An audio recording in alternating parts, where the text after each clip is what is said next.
When South Africa stood on the edge of collapse, we know it very well. It is a fact. It was not only politicians alone who stepped up. Remember that the leaders from church, we talk about your Alin, your Busak, academics, community leaders, prominent community leaders, youth were there. They said South Africans, regardless of your skin pigmentation, we have to stand up against the evils that were going on in our country.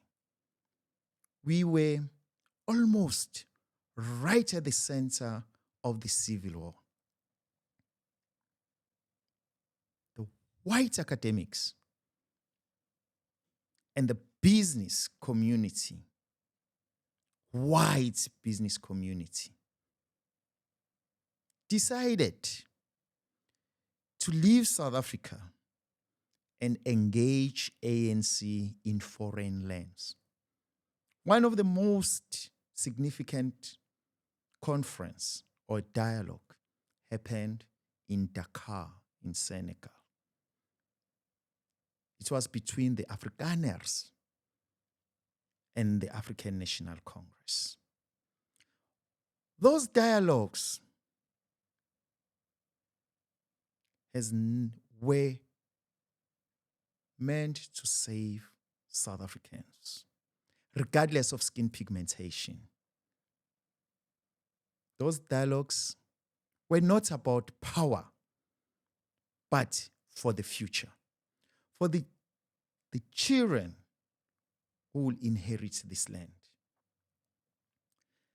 Those courageous dialogues became a bridge that allowed us, you and me, Indian, colored, black, Shangane, Mzulu, Xhosa, Afrikaner, British, to walk into a new era of possibility.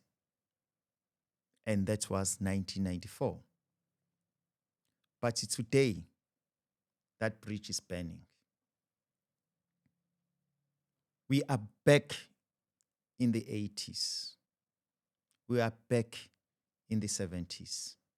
Blame game again has become our national pastime. Racism, tribalism. Go to the social media and see the rise of racism and tribalism. It's scary. You lose hope when you enter into South African social media. In these social media platforms, there's a whispering of old lies to a wounded nation. We are being boxed again, unfortunately, to our racial compartments. You speak, you are being labeled as Umzulu, Umxhosa, Umsuthu, Umshangane, Umvenda. Afrikaner is white. Look, Floyd is being labeled by the same people that is leading.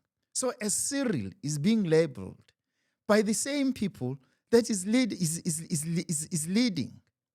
On the other side, we have Africa Forum, that is pure racist organization. And we have also white liberals who covertly whispering racism, the things that we don't want in our country. These people are undoing the sacrifices of those who fought to keep this country from civil war. Where is the rainbow nation? The concept. So we ask, whose interests does this serve? Who benefits when South Africans are tearing themselves apart? Is it worth it for us to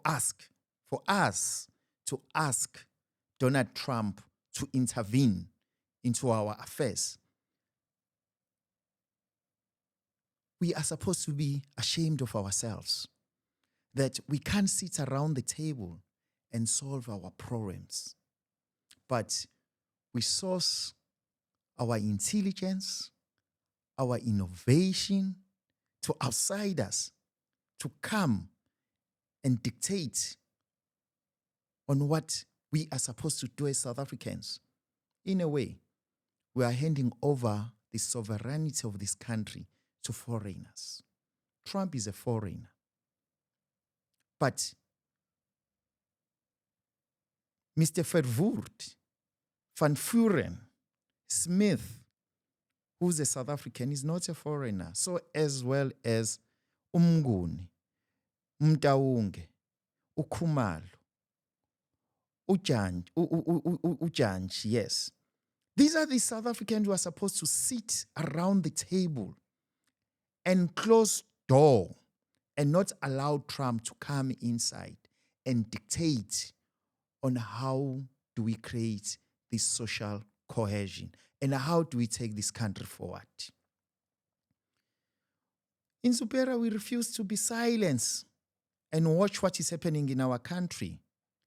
We are calling upon true patriots, black, white, Indian, colored.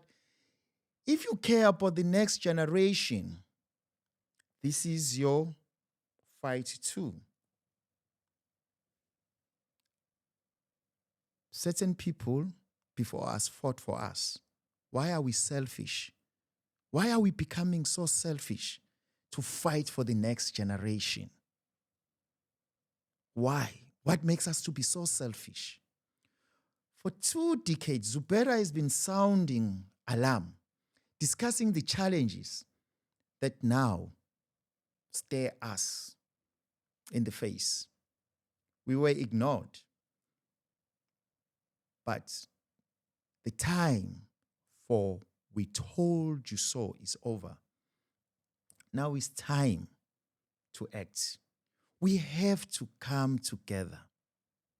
It is not by mistake that we are existing in this space, all of us. It's not by mistake. We don't have to like each other. Look, for me, I know, when I was fighting for the social justice for those people who were massacred in Phoenix, I know I attracted a lot of Indians, enemies. I accepted that. When I fought for food nutrition, where black elites were taking food from the mouth of black kids, I know, they hate me. When I speak against racism in our country, I know that some of the white people, they don't like me. But do I care? The reality, I don't care. I care about social justice. I can fight with an Indian, I can fight with a white person, I can fight also with my own people to protect and defend the social justice. And so, as I've said, we don't have to like each other, but we must work together because our survival depending on it. We will not export our children to foreign lands. Trust me, we will not, as economic refugees. We must refuse, as South Africans, to allow our kids to be car guards, tea girls, or garden boys in foreign lands. No South African child, regardless of skin pigmentation, must feel stateless in this country. We have to stand together to protect the future of the next generation. Look where we are today. Certain people protected us. They became safeless for us to be where we are. It was not only black people. We talk about Umamu Phyllis Naidu, an Indian lady whose child was bombed for us to be liberated. We talk about Alan Patton, who fought for us to be liberated. We talk about Nelson Mandela, who fought for us to be liberated. We talk for Basil February, who was killed for us to be liberated. These people, when they sacrificed their lives, it was not for only the South African natives. It was for us all, because they knew it very well that if a South African native is free and a white person is not free, definitely an African native, a South African native is not free.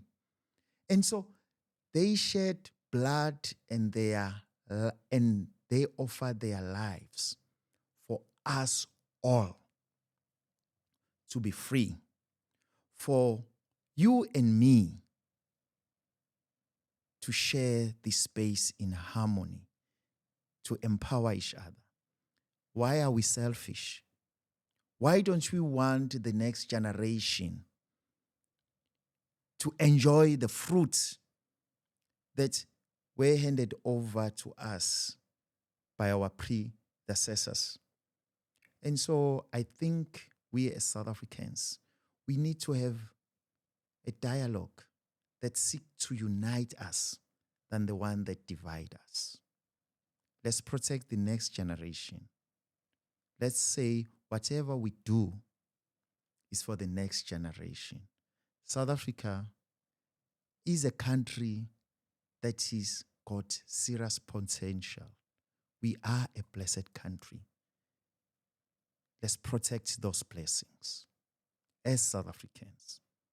Xubera, regardless of the differences that is happening in this country, we are going to forge ahead and make this country a better country for all of us.